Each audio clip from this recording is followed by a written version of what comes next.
तो हम लोग भ्रूण कोश का निर्माण करा चुके थे। भ्रूण कोश का निर्माण हम लोग पढ़ चुके थे और भ्रूण कोश में हम लोग देखे थे कि 3 प्रतिमुखी कोशिका जो ऊपरी अक्ष पे मिल रही थी और नीचे जो मिल रही थी, जिसमें एक बड़ी कोशिका थी जिसको हम लोग क्या बोल रहे थे, अंड कोशिका बोल रहे थे, और उसके 2 बगल में क्या थी, सहायक कोशिका थी, और केंद्र में जो था उसको हम लोग केंद्र कोशिका बोल रहे थे। और ऐसे हम लोग क्या निर्माण किए थे, भ्रूण कोश का। और इस भ्रूण कोश में 7 कोशिकीय अवस्था और 8 न्यूक्लियस अवस्था वाली भ्रूण कोश बनी थी। ठीक है, अब इसके आगे हम लोग देखेंगे कि परागन यानी पोलिनेशन। क्या देखेंगे, पोलिनेशन। पोलिनेशन यानी परागन, इसको हम बोलते हैं हिंदी में परागन। ठीक है, तो ये रहा हम लोग का नया टॉपिक। क्या है, परागन। यानी नर युग्मक हम लोग बना चुके थे, जिसको हम लोग क्या बोल रहे थे, नर युग्मकोद्भिद, और एक मादा युग्मक हम लोग बना लिए थे जिसको हम लोग क्या बोल रहे थे, मादा युग्मकोद्भिद।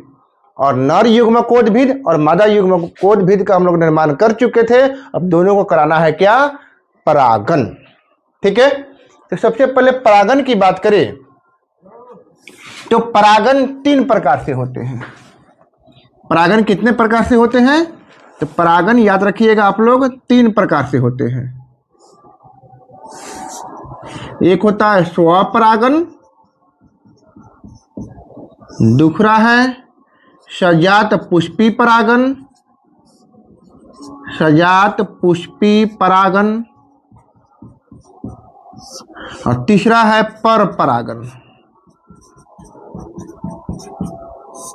ठीक है, यानी परागन अगर होती है किसी पादपों में तो याद रखिएगा 3 प्रकार से परागन होती है।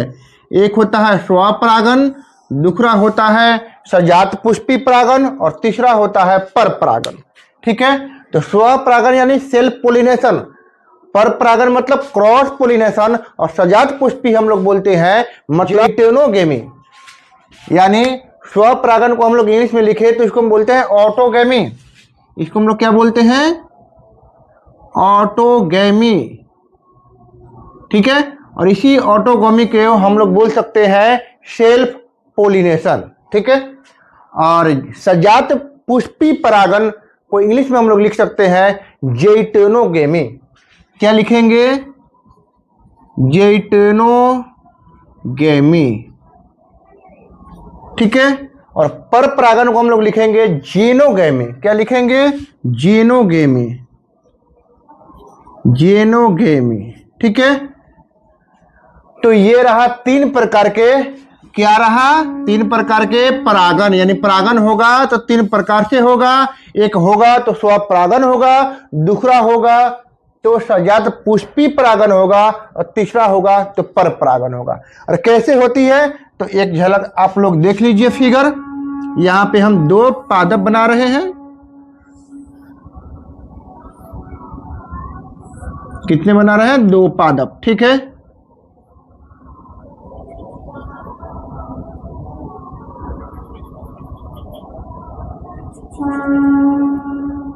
अब ये दोनों पादप पे क्या होंगे, पुष्प होंगे।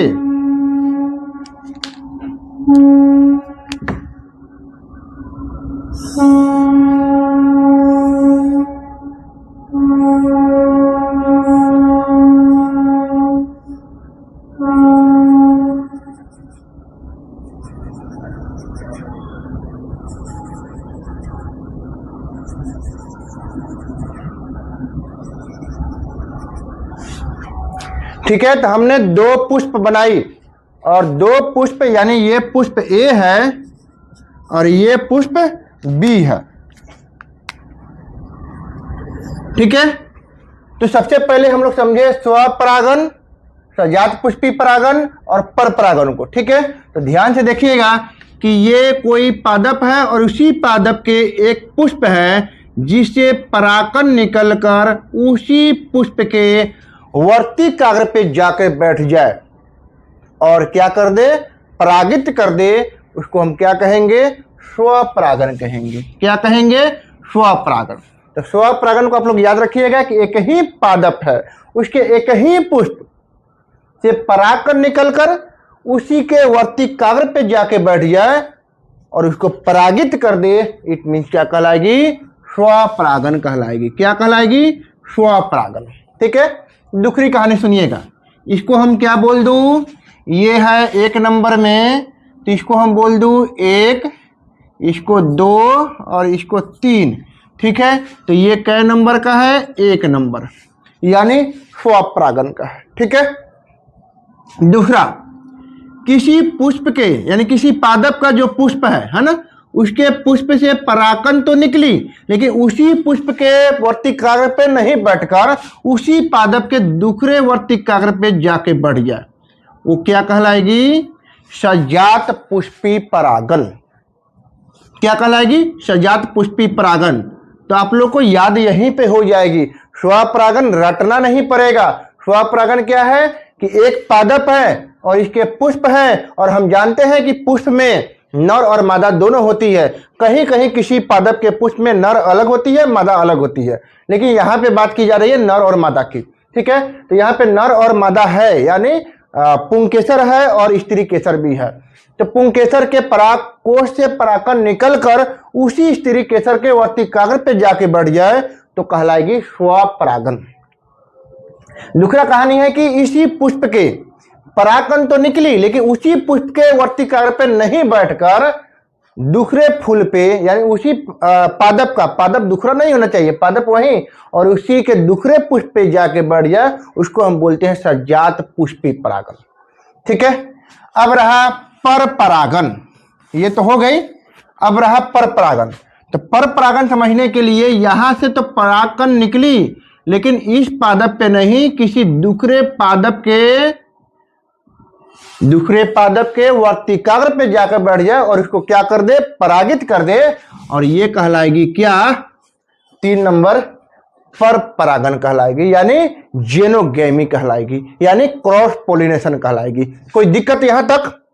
अब इसकी परिभाषा लिखना चाहेंगे तो लिख सकते हैं कि स्वपरागन किसी एक ही पादप के एक ही पुष्प से पुंकेसर से परागकण निकलकर उसी पुष्प के स्त्री केसर के वर्तिकाग्र पे जाके बढ़ती है, क्या कहलाएगी? स्वपरागन कहलाएगी। पर परागन वही पादप होना चाहिए, परागकण निकल के उसी पादप के दूसरे पुष्प पे बैठे तो हो जाएगा क्या? सजात पुष्पी परागन।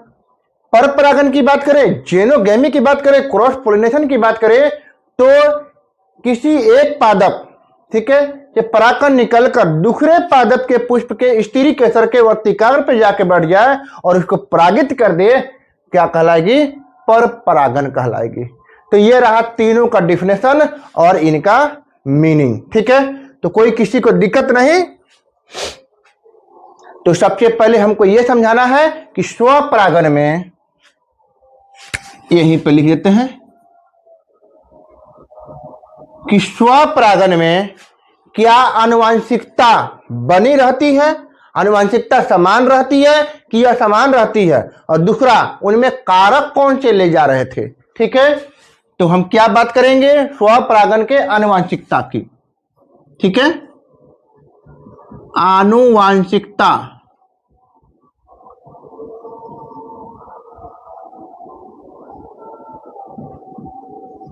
ठीक है, हम लोग क्या बात करेंगे? आनुवांशिकता, और दूसरी बात करेंगे कारक यानी फैक्टर की। यानी हमको यह समझना है कि क्या स्वपरागन अगर होती है तो उसको परागित करने के लिए, यानी परागकण को ले जाने के लिए किसी फैक्टर यानी किसी कारक की आवश्यकता थी या होती है? तो नको, क्या लिखेंगे? नहीं होती है, इसकी आवश्यकता तो पड़ती ही नहीं है। ठीक है, अब बात की जा रही है कि क्या आनुवांशिकता समान बनी रहेगी? तो हाँ, समान बनी रहेगी। कैसे? क्योंकि एक ही पादप के एक ही पुष्प से परागकण निकलकर उसी पुष्प के वर्तिकाग्र पे बढ़ जाए और उसको क्या कर दी? परागित कर दी। किसी दूसरे परागकण उस पर नहीं आ पा रही है, इट मीन जैसा था वैसा ही हूबहू समानांतर निकलेगी और उससे आनुवांशिकता भी समान बनी रहेगी। ठीक है, तो ये रहा। सजात पुष्पी परागण की बात की जाए कि क्या इसमें, क्या लिखेंगे कि क्या इसमें आनुवांशिकता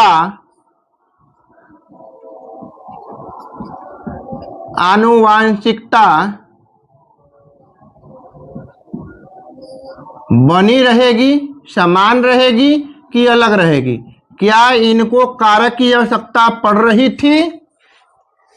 सजात पुष्पी परागण में यहां से परागण निकल के दूसरे पुष्प के वर्ती कारक पे बैठेगी, तो क्या इनके पास पाद है, क्या इनके पास पंख है कि उड़ के इसके पास चली जाए, है ना? और पंख वाले भी परागण होते हैं जो हम पढ़ेंगे आगे। ठीक है, चीड़ का होता है। तो सबसे पहले ये देखना है कि ये परागण यहाँ पे पहुंची कैसे, क्या इनका माध्यम कौन था, इनका फैक्टर कौन था। ठीक है, तो याद रखिएगा, इसमें फैक्टर की बात करें तो होती है, यानी इनके कारक होती है, ले जाने वाला होता है, या तो हवा होगा, पंछी होगा, कीट होगा, तो इसमें कारक होती है। आनुवांशिकता क्या समान रहेगी? आनुवांशिकता क्या समान रहेगी? हाँ, समान तो रहेगी। क्यों? क्योंकि उसी पादप का तो परागण है, तो जैसा पादप है वैसा ही तो होगा। ठीक है, अगर ये पादप बौना है तो बौना ही होगा, लंबा है तो लंबा ही होगा। ठीक है, चलिए यहां तक किसी को दिक्कत नहीं। तो अब हम चलते हैं पर परागण की बात करते हैं। तो क्या पर परागण में आनुवांशिकता समान रहेगी? क्या बात कर रहे हैं हम लोग? आनुवांशिकता की बात कर रहे हैं। आनुवांशिकता, क्या आनुवांशिकता बनी रहेगी, समान रहेगी कि भिन्न रहेगी? क्या इसमें कारक की आवश्यकता पड़ रही है? तो कारक की तो आवश्यकता पड़ रही है, क्योंकि पर परागण यानी यहां से परागण यहां तक गई, तो इसको ले जाने के लिए कोई ना कोई माध्यम तो चाहिए, यानी बस ट्रक तो चाहिए, बाइक तो चाहिए नहीं ना, यानी हवा चाहिए, पंछी चाहिए, या कोई किट चाहिए जो यहां से परागण को उठा के दूसरे पादप पे ले जाए, यानी कारक चाहिए, फैक्टर चाहिए, कोई ना कोई माध्यम चाहिए। क्या आनुवांशिकता समान रहेगी? नको। क्यों? क्योंकि ये पादप लंबा है, यानी इसको समझ लो टॉल, और ये क्या है? स्मॉल टी, यानी बौना है। तो क्या लंबे पादप का परागण बौने पादप के वर्ती कागर पे जाके बैठ जाए तो दोनों में समानता कहां से रहेगी?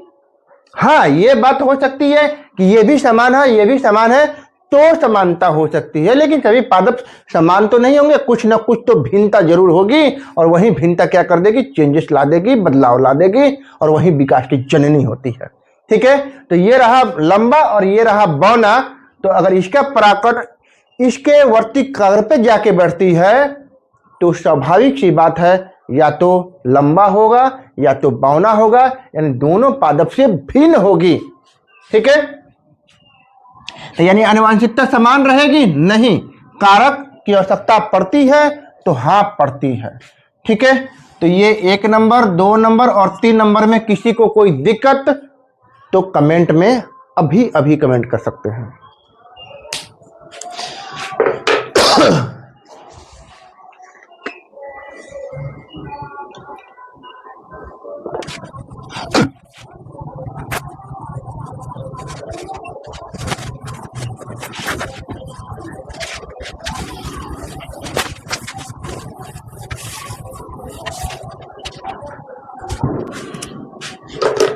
तो हम शुरू करते हैं। सबसे पहला स्वपरागण का देखा जाए कि स्वपरागण के लिए अनुकूलन क्या क्या है। और स्वपरागण का जब हम लोग अनुकूलन देख लेंगे तो इसके बाद देखेंगे कि इनका एडवांटेज क्या है, डिसएडवांटेज क्या है, मतलब कि इसका लाभ और हानि भी देखेंगे। ठीक है, तो सबसे पहले स्वपरागण का हम लोग क्या देखें? अनुकूलन देखें। तो क्या हेडिंग देंगे? स्वपरागण का अनुकूलन।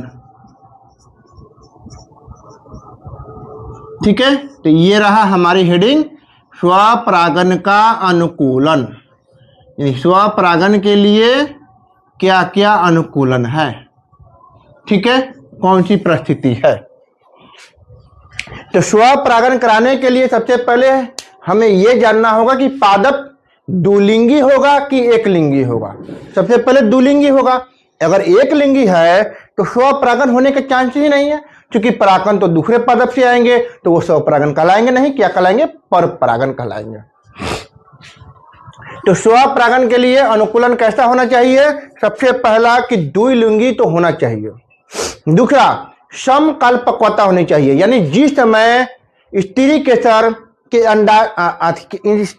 के अंडाशय में क्या बन रही है, यानी मादा युग्मकोड भी धारण कर लिया हो और पुंकेसर में नर युग्मकोड भी धारण कर लिया हो, तभी तो एक साथ क्या होगी, ये अपना स्फुटन करेगा और परागकण निकल के आएगी, वर्तिकाग्र पे बैठेगी और उसी समय ये क्या बना हुआ है, अपना अंडा बना के रखे हुआ है, तभी तो निषेचित करेगी। ठीक है, तो क्या चाहिए, समकालपक्वता चाहिए। ठीक है, और तीसरा क्या है, अनुन्मिल परागनी पुष्प का मतलब होता है, अनुन्मिल मतलब बंद पुष्प, एक होता है उन्मिल्य यानी खुला पुष्प। तो सबसे पहले हमें स्वपरागन कराना है, तो स्वपरागन के लिए हमें बंद पुष्प चाहिए ताकि बाहर से कोई पोलन ग्रेन यानी परागकण नहीं आए। तो क्या चाहिए, पुष्प हमारा बंद चाहिए। अगर खुला हुआ है तो स्वाभाविक सी बात है कि दूसरा भी परागकण उस पर आ सकती है। तो पता कैसे चलेगी कि ये जो पुष्प है परागित हुई है तो दूसरे के परागकण से कि इसी के परागकण से। ठीक है, तो सबसे पहले पुष्प कैसा चाहिए, बंद चाहिए। तो हम लोग कितने पॉइंट देखे, पहला द्विलिंगी होना चाहिए। तो चलिए बारी बारी से देखते हैं। पहला है, यहां पर लिखेंगे, पहला द्विलिंगी होना चाहिए, ये सबसे मस्ट है। सबसे पहले द्विलिंगी होगा ही नहीं तो हम लोग स्वपरागन कराएंगे कहां से। ठीक है, दूसरा समकालपक्वता होनी चाहिए, समकालपक्वता। समकालपक्वता मतलब समान काल पे दोनों का पक्वन यानी दोनों का मैच्योरेशन होनी चाहिए। ठीक है, तीसरा अनुन्मिल्य पुष्प होना चाहिए, अनुन्मिल्य पुष्प होना चाहिए। अनुन्मिल्य पुष्प मतलब बंद पुष्प चाहिए, न कि खुला पुष्प चाहिए। क्या चाहिए, बंद पुष्प चाहिए। ठीक है, और चौथा है कलिका परागन। चौथा क्या है, कलिका परागन, यानी कलिका अवस्था में ही क्या होना चाहिए, परागन हो जाना चाहिए। क्योंकि कलिका अवस्था में अगर परागन नहीं होता है तो हो सकती है कि ये दूसरे का परागकण उसको परागित कर दे। ठीक है, तो कम समय में जब ये कलिका अवस्था में होती है तो प्रोटेक्शन की रहती है, यानी बंद रहता है, और उस परिस्थिति में उन्हीं के परागकण के द्वारा ही निषेचित होगी, ये स्वाभाविक है। तो सबसे पहले क्या होना चाहिए, कलिका परागन होना चाहिए। और कलिका परागन का अगर उदाहरण बताऊं तो एक उदाहरण याद रखिएगा। ठीक है, उदाहरण बोला जाए तो गेहूं, ठीक है, और एक धान का याद रखिएगा। कौन है, गेहूं और धान। यानी गेहूं और धान क्या है, कलिका परागन, यानी गेहूं और धान में देखी जाती है कि कलिका अवस्था में ही, बाल्य अवस्था में ही, यानी लइका अवस्था में ही क्या हो जाती है, ये परागित हो जाती है। ठीक है, अनुन्मिल्य यानी बंद पुष्प के अगर उदाहरण देखा जाए, जिसको हम क्लिस्टोगैमी कहते हैं, तो बंद पुष्प को पोर्चुलाइका और गुल मेहंदी होता है। यानी इसका एक एग्जाम्पल आप लोग याद रख सकते हैं।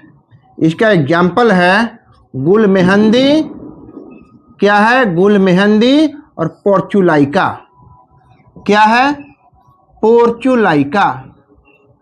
पोर्चुलाइका क्या है, एक पादप का नाम है, बस, दूसरा कुछ नहीं है, ज्यादा दिमाग लगाने की आवश्यकता नहीं है। और एक और उदाहरण याद रखना चाहते हैं तो कोमोलिना है। ठीक है, बस परीक्षा में पूछती है, गुल मेहंदी पूछती है और एक कोमोलिना भी पूछती है, तो उसको भी याद रख लीजिएगा, कोमोलिना। ठीक है, कोमोलिना।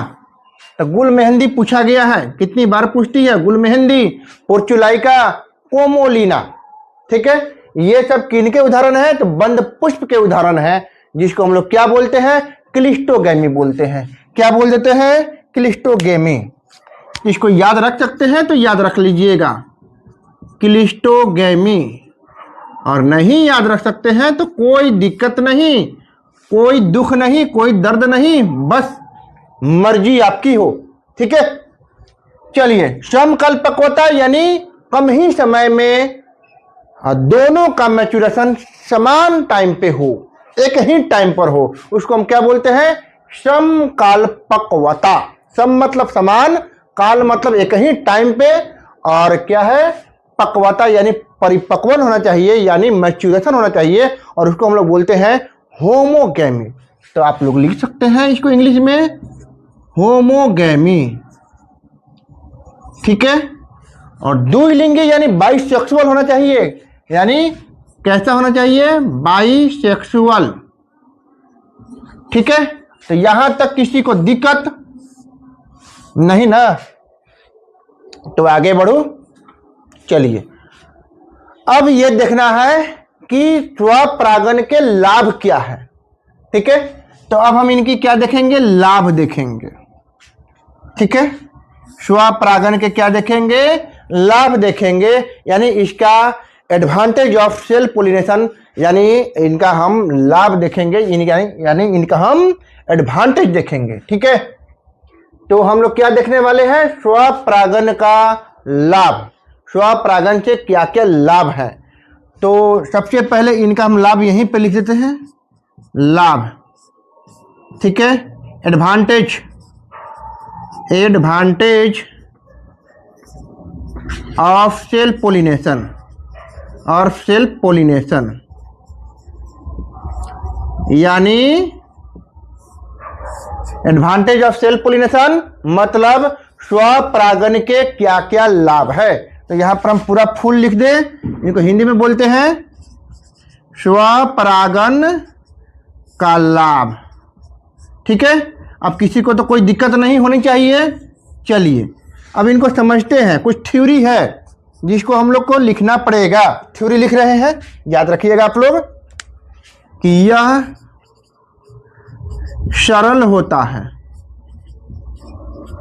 क्या होता है? यह सरल होता है।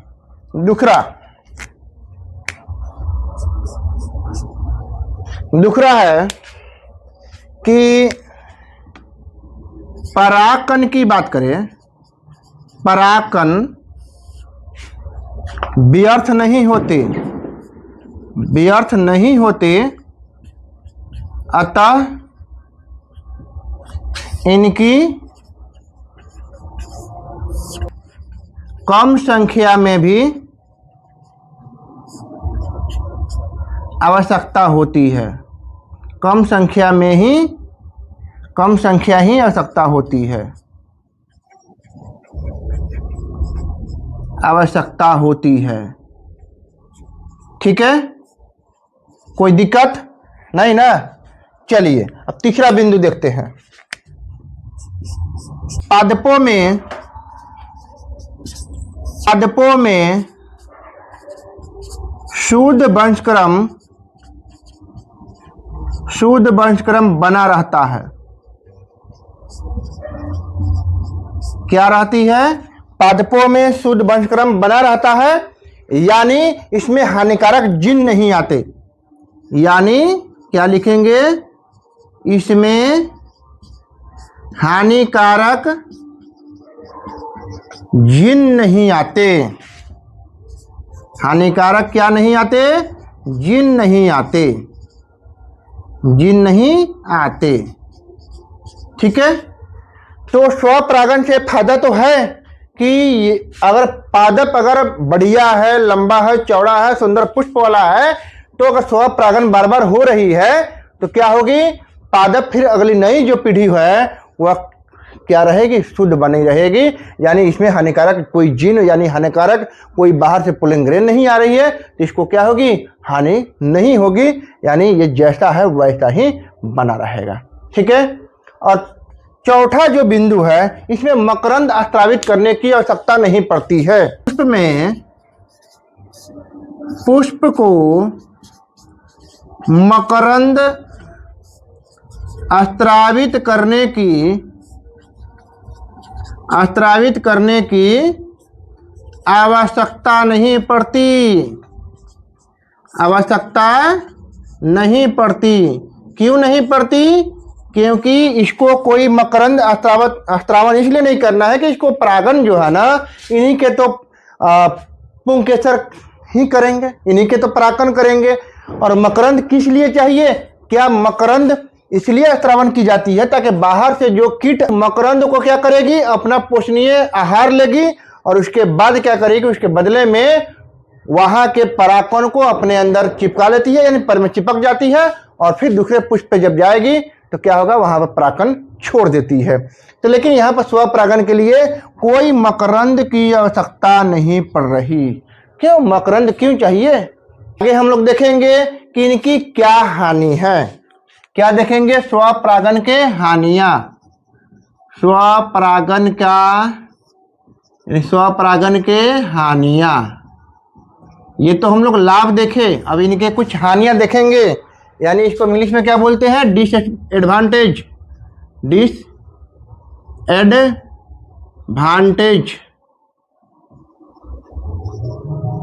Of self pollination.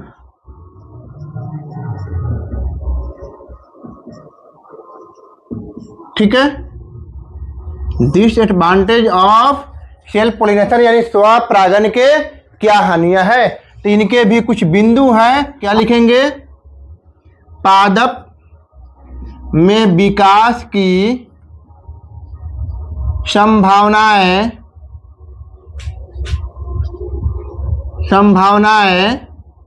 कम हो जाती है।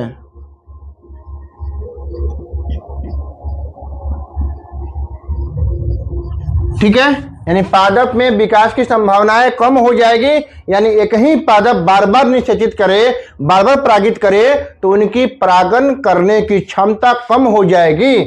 तो यानी क्या हो जाएगी? इनकी विकास की संभावनाएं भी कम हो जाएगी। क्या दूसरा क्या लिखे कि पादपों में उत्पादकता कम हो जाएगी। क्या लिखेंगे? पादपों में उत्पादकता कम हो जाएगी। ठीक है, चलिए तीसरा हम लोग देखते हैं। एक और बिंदु है, इसको आप लोग याद रखिएगा कि पादपों में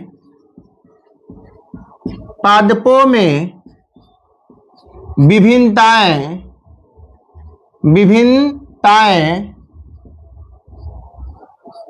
उत्पन्न नहीं होती। ठीक है, और जब पादपों में विभिन्नताएं उत्पन्न नहीं होगी तो विकास कैसे करेगा? विभिन्नताएं तो चाहिए, चेंजेस चाहिए, और हम जानते हैं कि विभिन्नताएं यानी चेंजेस ही विकास की जननी है। तो विभिन्नताएं जब उत्पन्न नहीं हो रही है तो विकास नहीं होगी, और विकास नहीं होगी और एक ही पादप बार बार निषेचित करे, बार बार मैंने परागित करे तो उनकी उत्पादकता भी तो कम हो जाएगी। तबकि एक लिमिटेशन होती है, टाइम होती है ना। तो इतना आपको याद रखना पड़ेगा। स्वपरागन के हानियां और ये पुष्टि है स्वपरागन के लाभ। परीक्षा में पुष्टि है कि स्वपरागन के लाभ बताएं या स्वपरागन के लाभ और हानियां को लिखें, दोनों पूछ देती है। ठीक है, 5 नंबरिया में। तो आप लोग याद रखेंगे कि यह सरल होता है, परागकण व्यर्थ नहीं होते, अतः इनकी कम संख्या में ही आवश्यकता होती है। तीसरा याद रखेंगे कि पादपों में शुद्ध वंशक्रम बना रहता है, यानी इसमें हानिकारक जीन नहीं आते। चौथा है कि पुष्प को मकरंद स्रावित करने की आवश्यकता नहीं पड़ती। मकरंद क्यों चाहिए? क्या इसको मकरंद बाहर के कीटों को बुलाना नहीं ना है, ये अपना मकरंद स्रावित करके दूसरे कीटों को खिलाना तो नहीं है। ठीक है, तो यहां पर लिख देते हैं मकरंद स्रावित करने की आवश्यकता नहीं पड़ती। ठीक है, क्यों पड़ेगी? इनकी आवश्यकता नहीं है। किसमें? स्वपरागन में। तो इतनी तो आप लोग याद कर ही लेंगे, ज़्यादा कुछ खास नहीं है। 4 गो बिंदु है और हानिकारक में 3 गो बिंदु है, आप लोग इतना याद कर लेंगे। तो अब हम आगे चलते हैं किसका? पर परागण का, ठीक है, इनके क्या क्या कारक हैं, यानी इनके क्या क्या अनुकूलन है, और इनके भी हम लोग लाभ और हानि देखेंगे। ठीक है,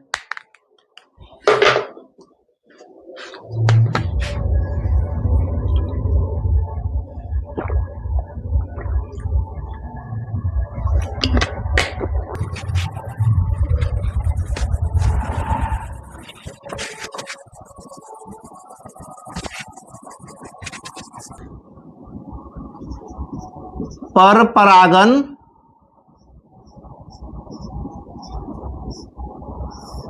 ठीक है, पर परागण का हम लोग क्या देखे, क्रॉस पोलिनेशन का हम लोग सबसे पहले अनुकूलन देखे।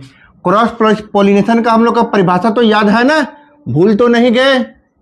क्रॉस पोलिनेशन, तो क्रॉस पोलिनेशन जो है ना, दो पादप, ठीक है, एक ही पादप का नहीं, दो पादप चाहिए।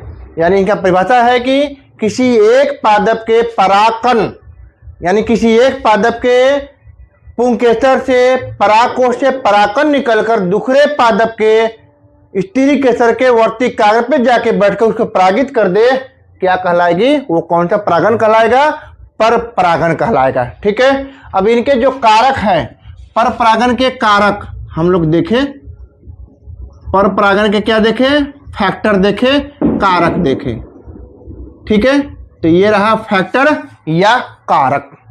ठीक है, तो सबसे पहले पर परागण कराना हो तो इसके लिए पहला कारक जैविक कारक हो सकती है, दूसरा अजैविक कारक हो सकती है। ठीक है, तो पहले सबसे पहले हम लोग देख ले जैविक कारक। पहला क्या है, पर परागण के लिए कारक, तो यहां पर हम लिख रहे हैं दो है। पहला है जैविक कारक और दूसरा है अजैविक कारक। ठीक है, चलिए, पहला है क्या, जैविक कारक, और दूसरा कौन है, अजैविक कारक। यानी इसको हम बोलेंगे बायोटिक फैक्टर और उसको हम बोलेंगे ए बायोटिक। तो ये रहा बायोटिक और ये रहा ए बायोटिक। ठीक है, तो ये बायोटिक फैक्टर और ये रहा ए बायोटिक फैक्टर। और बायोटिक फैक्टर में कौन से हैं, तो जंतु आएंगे। अब किस प्रकार के जंतु आएंगे तो आगे देखेंगे। इनका एग्जाम्पल कौन है, जंतु है। कौन है, जंतु।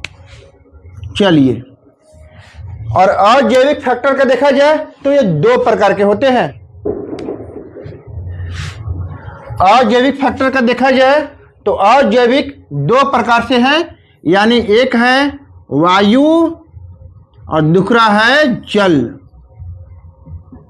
यानी अजैविक फैक्टर, यानी अजैविक तरीके से अगर कोई पर परागण होती है तो या तो वो हवा द्वारा हो सकती है या तो जल द्वारा हो सकती है। ये हवा द्वारा होगी या जल द्वारा होगी, और ये दोनों कैसा फैक्टर है, कैसा कारक है, तो अजैविक कारक है। तो क्या हम ये नहीं कह सकते कि पर परागण के लिए जो कारक हैं दो प्रकार के होते हैं, जैविक और अजैविक।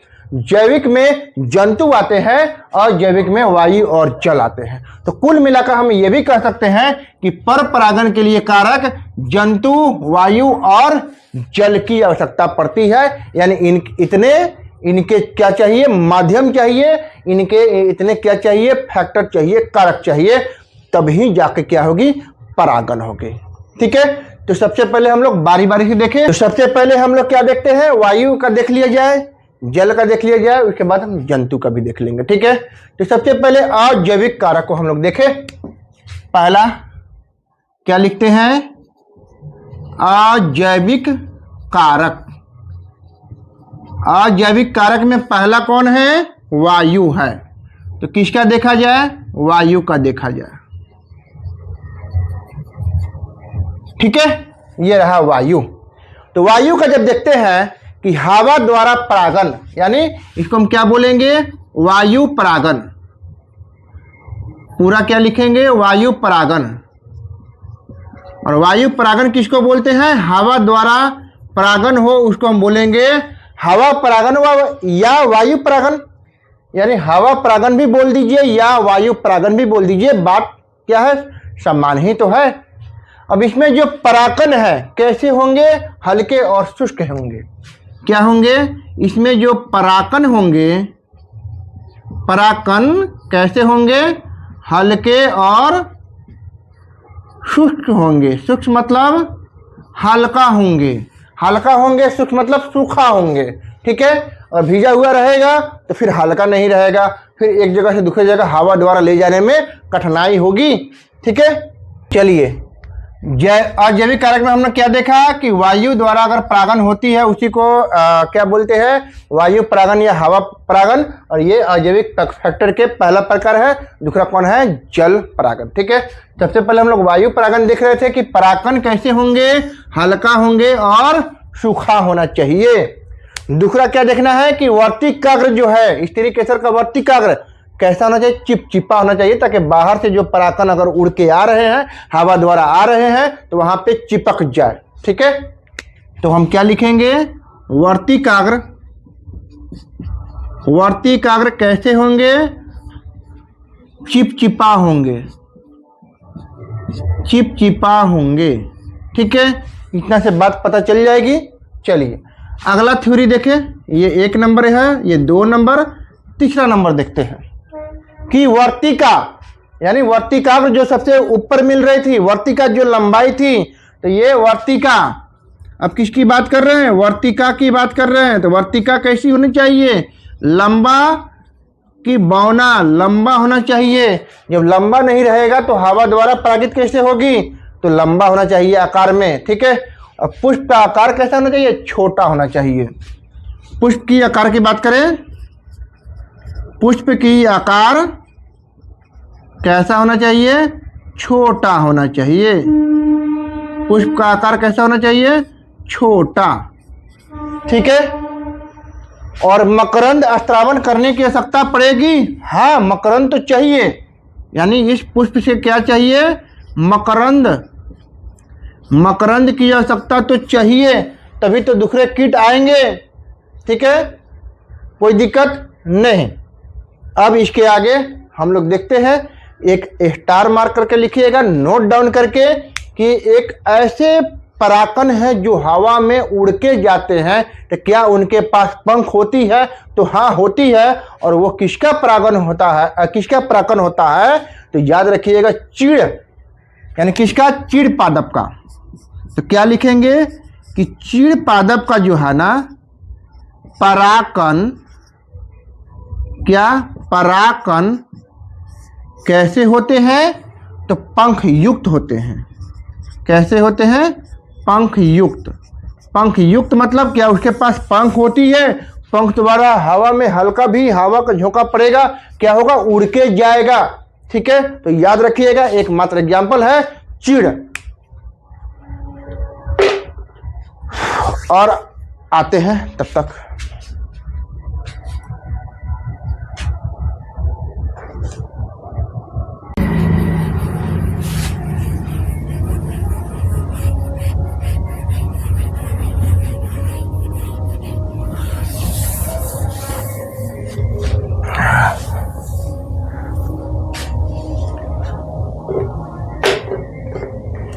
तो चलिए अब पर परागन के हम लोग कारक देखे हैं। पहला कारक कौन सा था?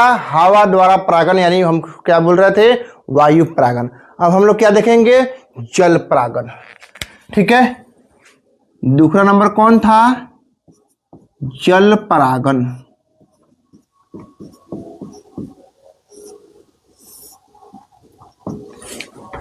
ठीक है, पानी द्वारा परागन यानी जल द्वारा परागन क्या कहलाएगी? जल परागन कहलाएगी।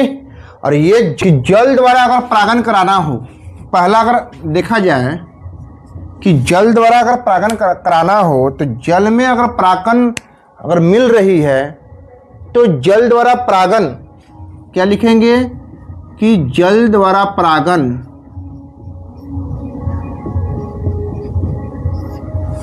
ठीक है, जल द्वारा परागन पुष्प के ना आकार पुष्प के आकार में क्या होंगे? छोटे होंगे। रंगहीन होंगे, गंधहीन होंगे और मकरंदहीन होंगे।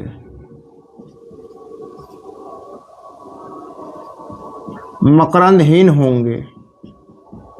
कैसे कैसे होंगे? मकरंदहीन, गंधहीन, रंगहीन और आकार में कैसा होगा?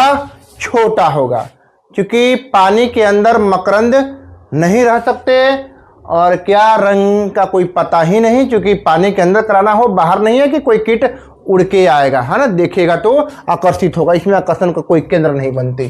ठीक है। अब दूसरा बिंदु देखा जाए।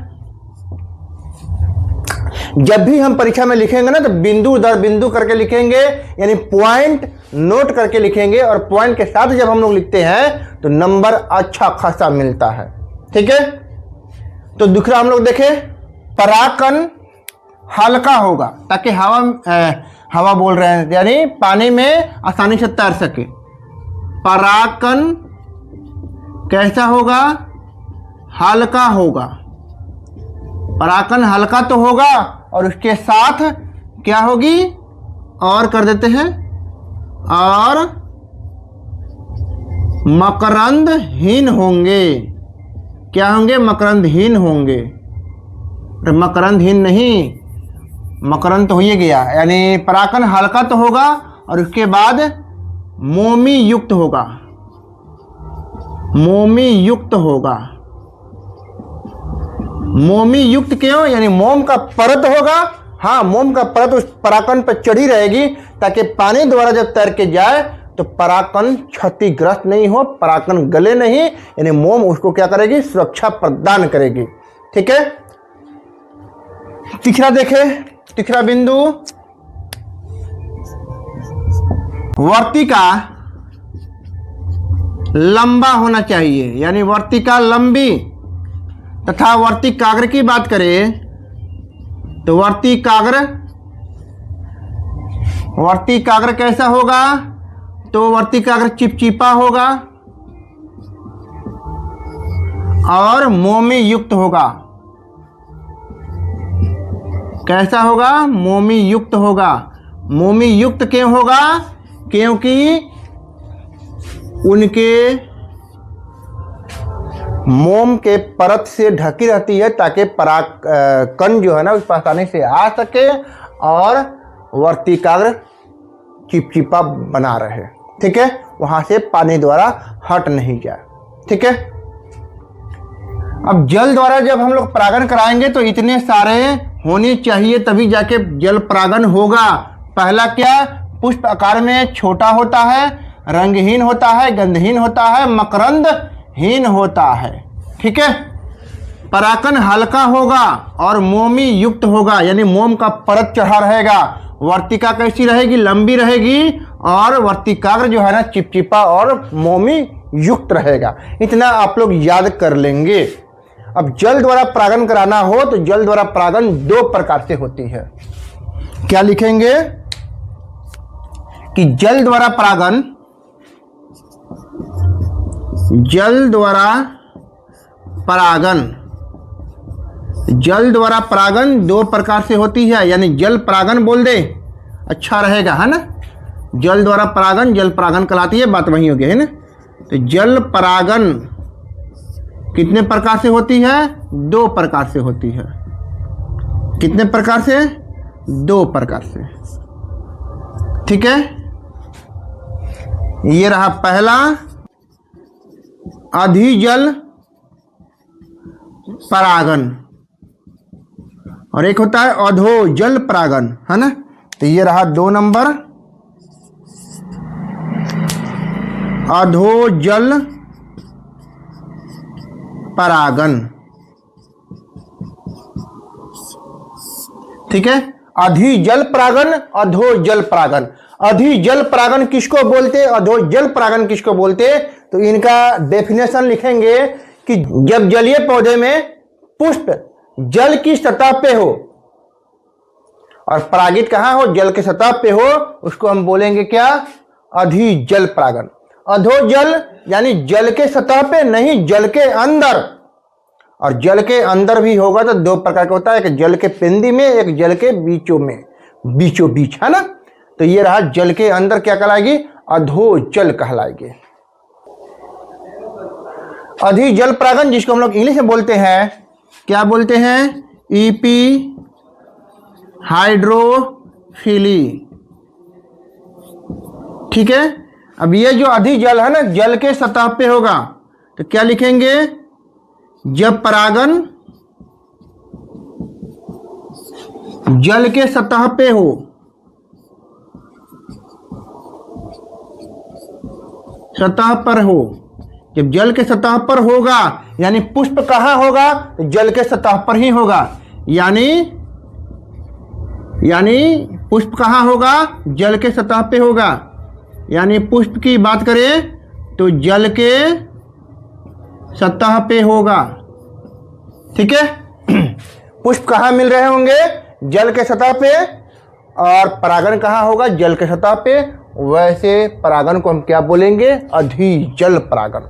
अब इसके हम लोग क्या देखते हैं, एग्जाम्पल देखते हैं। क्या देख ले, उदाहरण देख ले। ठीक है। और उदाहरण जो है ना बहुत मस्ट है, परीक्षा में पुष्टि ही पुष्टि है। वेलेसनेरिया है, उदाहरण है वेलेसनेरिया।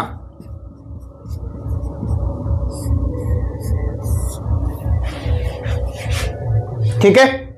अधोजल परागन को बोलते हैं हाइड्रोफिली। बहुत सिंपल है, ईपी हाइड्रोफिली यानी अधिजल, अधोजल हाइपोहाइड्रोफिली। ठीक है, कोई किसी को दिक्कत नहीं ना। चलिए, अब इसका परागन कहाँ होगा, तो यानी जब परागन जल के अंदर हो। एक ही लाइन में क्या लिखेंगे कि जब परागन जल के अंदर हो। तो जब जल के अंदर होगा उसको हम क्या बोलेंगे, जल के अंदर हो उसको हम क्या बोलेंगे, अधोजल परागन। अब एग्जाम्पल ना इसका मस्ट है, रखिएगा जोस्टेरा। जोस्टेरा का पादप जो है ना, इनका परागन कहाँ होती है, जल के अंदर होती है। और एक सीराटोफिलम, ठीक है, सीराटोफिल्म, और एक है जोस्टेरा। तो जोस्टेरा बार बार पूछती है, और वेलेसनेरिया भी पूछती है। ठीक है, तो वेलेसनेरिया जो है जल के सतह पे, जोस्टेरा जल के अंदर। और एक और उदाहरण याद रख सकते हैं तो रख लीजिएगा, सीराटोफिल्म। ठीक है, यहां तक किसी को दिक्कत, थ्योरी थी, याद करना तो पड़ेगा। जहां समझाने की बात आएगी हम समझाएंगे जरूर। ठीक है। अब हम क्या देखें, जैविक कारक देख ले। जल परागन हो गई, वायु परागन हो गई, यानी हम लोग क्या देख लिए, और जैविक फैक्टर देख लिए। अब हम लोग को देखना है बायोटिक फैक्टर यानी जैविक कारक। क्या लिखेंगे, जैविक फैक्टर, जैविक कारक।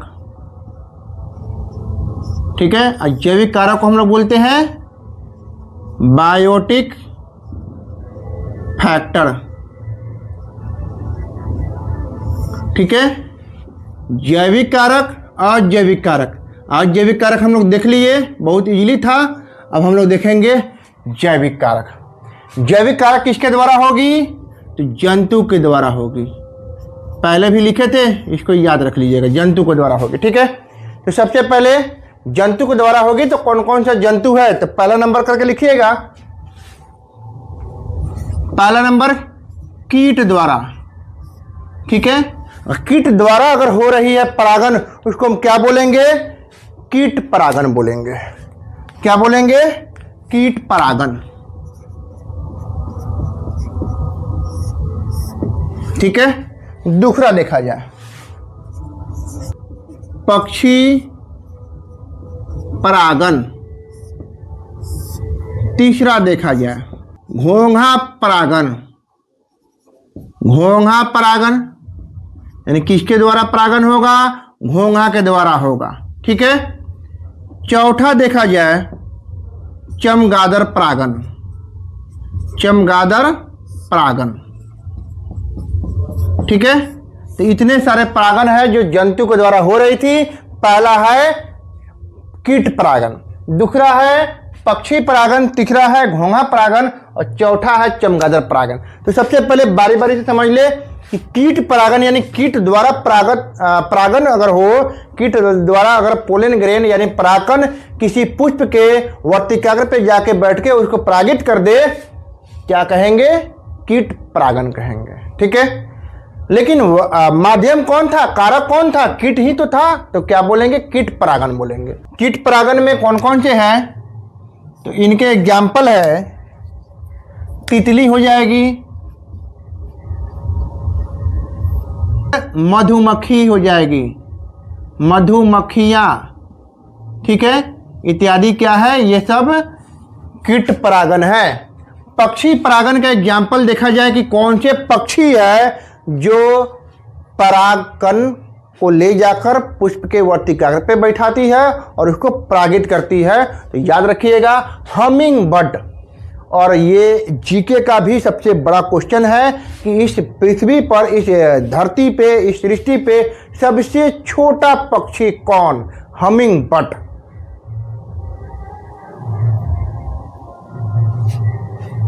ठीक है, कौन है? Humming bird. हमिंग बर्ड जो है ना सबसे छोटा,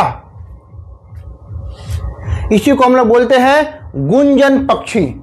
क्या क्या क्या? गुंजन पक्षी। ठीक है, कुंजन पक्षी नहीं ना, गुंजन पक्षी। और कौन से पादप को, यानी हमिंग बर्ड कौन से पादप को परागित करती है? तो ये इंपॉर्टेंट है। ये पादप बिगनोनिया।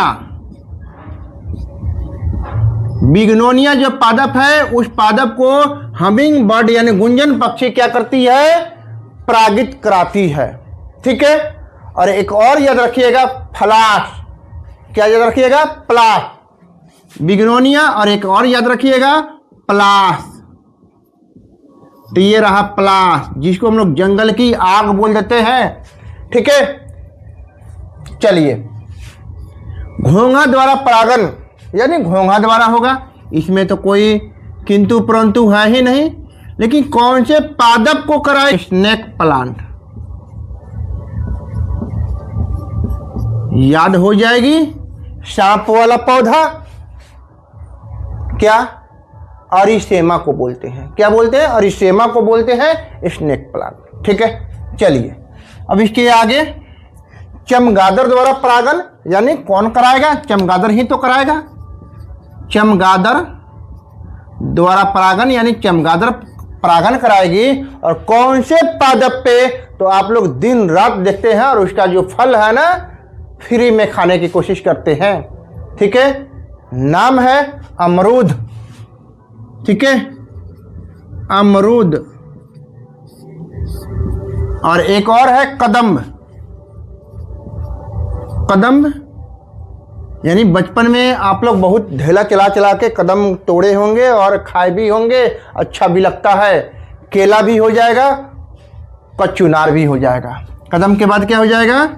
केला भी हो सकती है, केला भी है और कचुनार भी है। ठीक है, तो इतने सारे जो पादप है चमगादड़ के द्वारा क्या होती है? परागित होती है। किसके द्वारा होती है? चमगादड़ के द्वारा परागित होती है। चलिए, समझने में किसी को दिक्कत नहीं ना?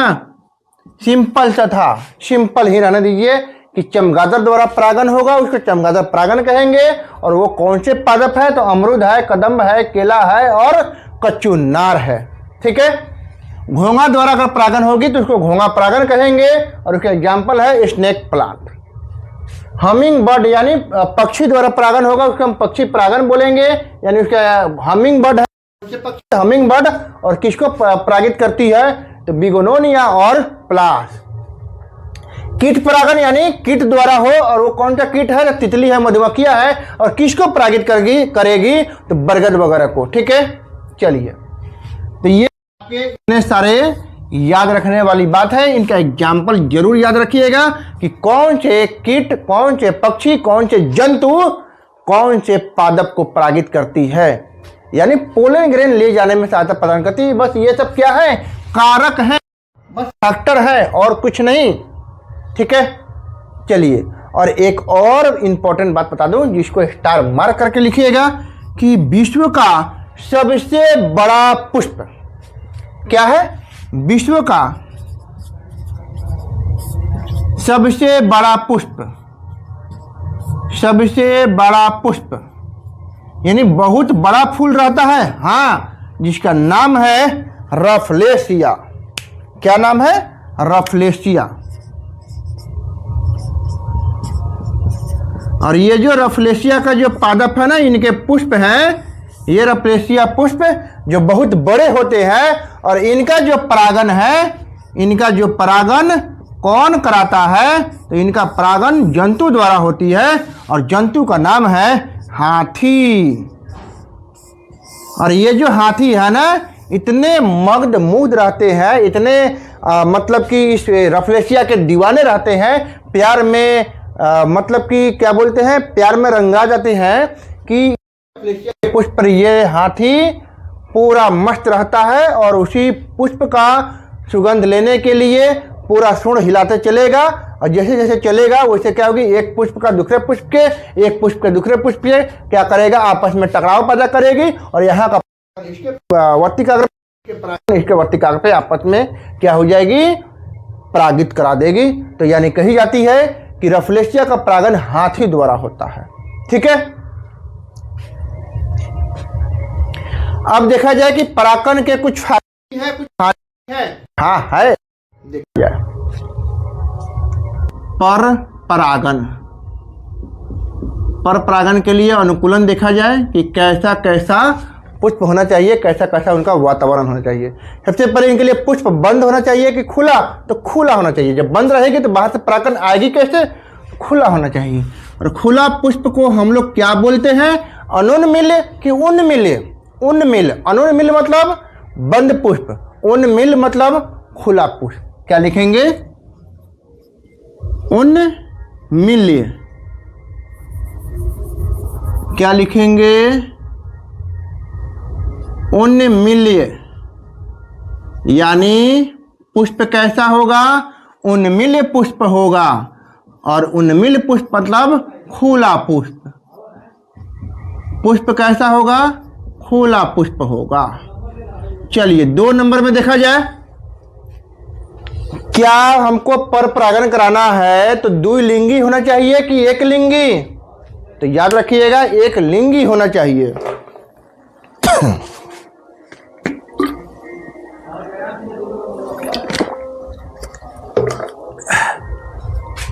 हमको करानी है क्या पर परागन? तो इसके लिए हमको चाहिए, क्या चाहिए? एक लिंगाश्रय चाहिए, यानी एक लिंगी पादप चाहिए, एक लिंगाश्रय। तीसरा देखा जाए,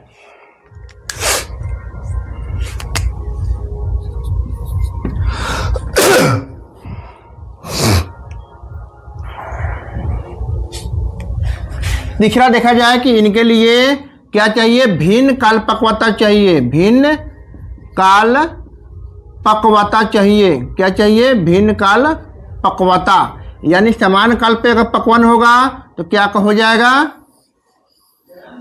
स्वपरागन हो जाएगा। तो हमको कराना है पर परागन। तो भिन्न काल पक्वता यानी एक ही पुष्प है, अगर द्विलिंगी है तो उसका जो क्या बोलते हैं, स्त्री केसर के अंडाशय में यानी मादा युग्मकोद्भिद धारण किया हुआ हो और उसी समय इसका जो क्या यानी पुंकेसर परागकोश में परागकण नहीं बनाई हुई हो, तभी तो बाहर से परागकण इसको स्फुटन करेगा। ठीक है, तो भिन्न काल पक्वता चाहिए, यानी स्त्री पूर्वजता और पुम पूर्वजता चाहिए। ठीक, तो कितने बिंदु हुए? अनुन्मिल पुष्प चाहिए पर परागन कराने के लिए, एक लिंगाश्रय होना चाहिए, दूसरा भिन्न काल पक्वता होना चाहिए, समान काल पे नहीं भिन्न काल पे पकवन यानी मैच्योरेशन होना चाहिए। ठीक है, तो इतने सारे हैं। अब इसके आगे देखा जाए इनके लाभ। किनके लाभ? पर परागण के लाभ। तो हेडिंग दिया जाए पर परागण के लाभ। पर परागण के लाभ क्या है, पर परागण के हानि क्या है।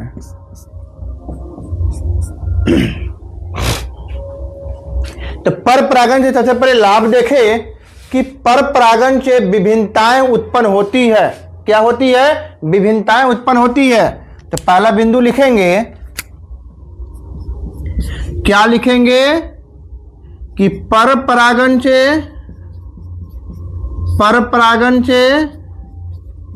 विभिन्नताएं उत्पन्न होती है। विभिन्नताएं उत्पन्न होती है। दूसरा नंबर लिखेंगे पर परागण द्वारा इस धरती पे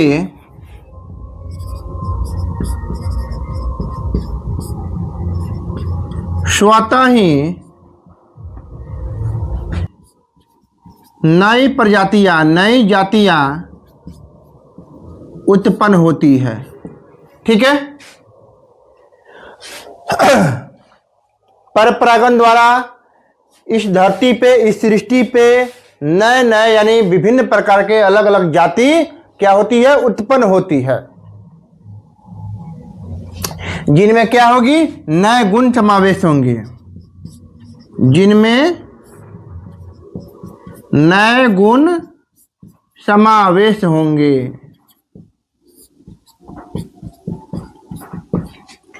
चलिए तीसरा बिंदु देखते हैं।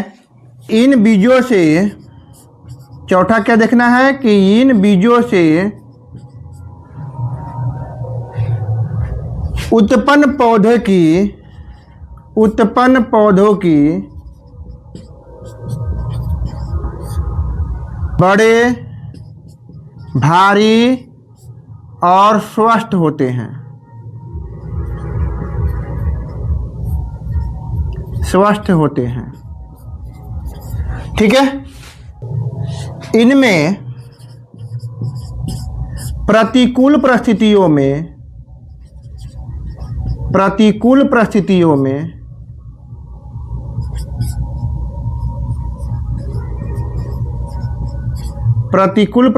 में सहन करने की यानी लड़ने की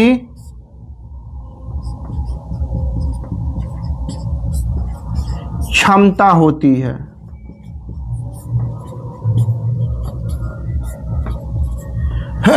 क्या होगी? क्षमता होगी।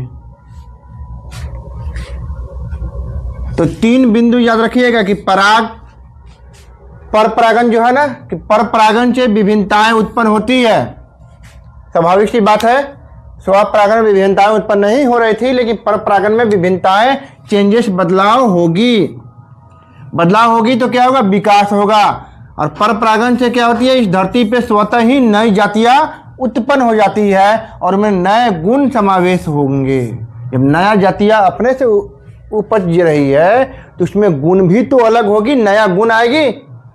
अब इन बीजों से उत्पन्न पौधों भी क्या होते हैं? बड़े होते हैं, भारी होते हैं और स्वस्थ होते हैं, और इनमें प्रतिकूल परिस्थितियों में लड़ने या सहने की क्षमता होती है। ठीक है, तो इतने सारे इनके क्या है? लाभ है। और हानियां देखा जाए, इधर देखते हैं हम लोग हानियां। ये रहा हानियां। तो हानियां देखा जाए, पहला बिंदु देखा जाए कि पर परागण की क्रिया अनिश्चित होती है।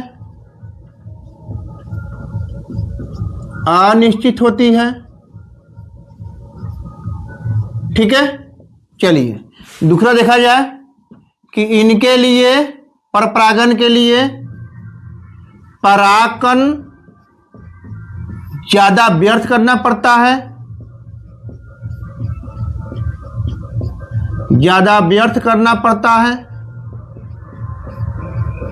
ठीक है, यानी पर परागण की क्रिया अनिश्चित होती है, यानी बहुत दिनों तक इंतजार करनी पड़ती है कि कहीं से कोई परागण आए तो क्या करे, निश्चित करे, यानी डिपेंडिंग रहती है दूसरे पे।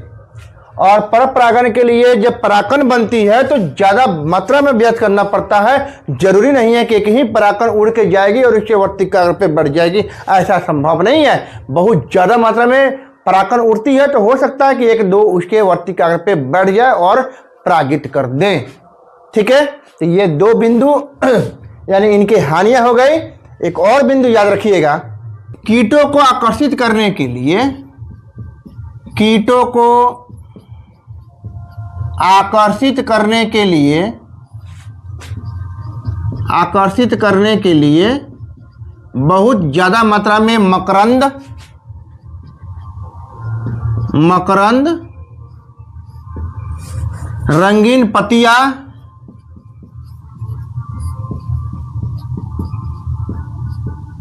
रंगीन पत्तियां जो चटकदार होते हैं, यानी उस पत्तियां से क्या होती है, आकर्षण होगी कीटों का। इनको ज्यादा मात्रा में क्या करना पड़ता है, मकरंद भी निकालना पड़ता है, ताकि ये देखकर बाहर से कीट आवे, आकर्षित होए, लोभित होए और हमारे पुष्प पे बैठे।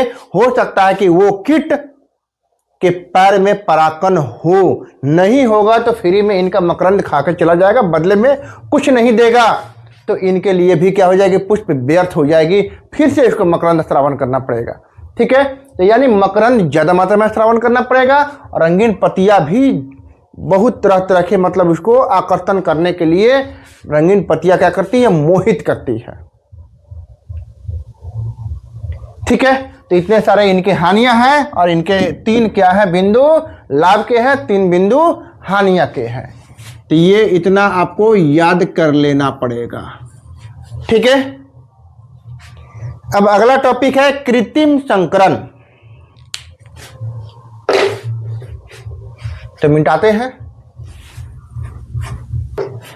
अब अगला टॉपिक है कृत्रिम संकरण। कृत्रिम संकरण, कृत्रिम संकरण का मतलब होता है कि मानव द्वारा परागण, मानव परागण या कृत्रिम संकरण बोलते हैं। इसका एक और नाम क्या है, मानव परागण। ठीक है, यानी प्राकृतिक द्वारा नहीं हो, हवा द्वारा नहीं हो, पानी द्वारा नहीं हो, या किसी जंतु द्वारा छल कपट से नहीं हो, मनुष्य उसको क्या करे, परागित करे, उसको हम कहेंगे मानव परागण या कृत्रिम संकरण कहते हैं। ठीक है, या संकरीकरण भी बोल सकते हैं, कोई दिक्कत नहीं है। ठीक है, तो मानव द्वारा परागण कराने के लिए सबसे पहले आपको याद रखना पड़ेगा एक बिंदु, कि वो जो पुष्प है वो पुष्प स्वपरागण नहीं करे, स्वपरागण नहीं करे। स्वपरागण नहीं करने के लिए क्या करना पड़ेगा, उसको रोकना पड़ेगा। और स्वपरागण रोकने के लिए हमें क्या करना होगा, तो ये भी बात आपको याद रखना है। स्वपरागण करने के लिए उसके पुंकेसर भाग को क्या कर देते हैं, काट देते हैं। पुंकेसर भाग को काट देते हैं और पुंकेसर भाग के काटने की प्रक्रिया को हम कहते हैं विपुंसन।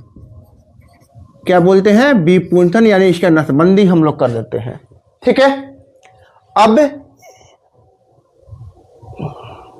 स्वपरागण तो रुक गई और उसमें परपरागण भी नहीं हो, यानी बाहर से कोई पोलन ग्रेन नहीं आए, यानी परपरागण को भी क्या करना पड़ेगा, रोकना पड़ेगा। और परपरागण को रोकने के लिए क्या करेंगे, बैगिंग करेंगे। क्या करेंगे, बैगिंग करेंगे, थैलिंग करेंगे, प्लोथिंग करेंगे, यानी किसी भाग से, पनिक से, थैला से, बैग से उसको क्या करेंगे, बांधेंगे। ठीक है, तो बैगिंग करना मतलब बोरा लगाना, थैला लगाना। ठीक है, तो कुल मिला के हम बात बोलूं तो सबसे पहले हमें क्या करना पड़ेगा, तो याद रखिएगा विपुंसन, इमास्कुलेशन कहते हैं। विपुंसन के बाद बैगिंग करेंगे, बी पुंसन के बाद बैगिंग करेंगे, बैगिंग करने के बाद परागन कराएंगे, यानी परागन वहां पे रखेंगे, और परागन कराने के बाद फिर से क्या कर देंगे, बैगिंग कर देंगे, यानी पुनः बैगिंग। तो याद रखिएगा, सबसे पहले बी पुंसन यानी उसके पुंकेसर भाग को काट दिए ताकि वहां के परागन उसके वर्ती कागर पे यानी उसके स्त्री केसर को परागित नहीं करे। दूसरा, उसको बांध देंगे। क्यों बांध देंगे? ताकि बाहर से कोई पुलिंगरन उड़ के नहीं आ जाए। अब उसके बाद क्या करेंगे, हाथ से या किसी पदार्थ से या किसी तंत्र से, मंत्र से या किसी यंत्र से उस परागकण को उठाकर उसके वर्ती कागर पे रखेंगे और फिर उसको बांध देंगे ताकि बाहर से कोई पुलिंगरन नहीं आए, और देखेंगे कि वो परागित हो रही है कि नहीं। और परागित हो जाती है, नया पुष्प या नया पादप बन जाती है, तो हम कहते हैं क्या कि हमने इसको परागित किया है, यानी इस प्रक्रिया को हम बोल देते हैं मानव परागन। और इसी मानव परागन को हम लोग बोलते हैं कृत्रिम संकरण। ठीक है।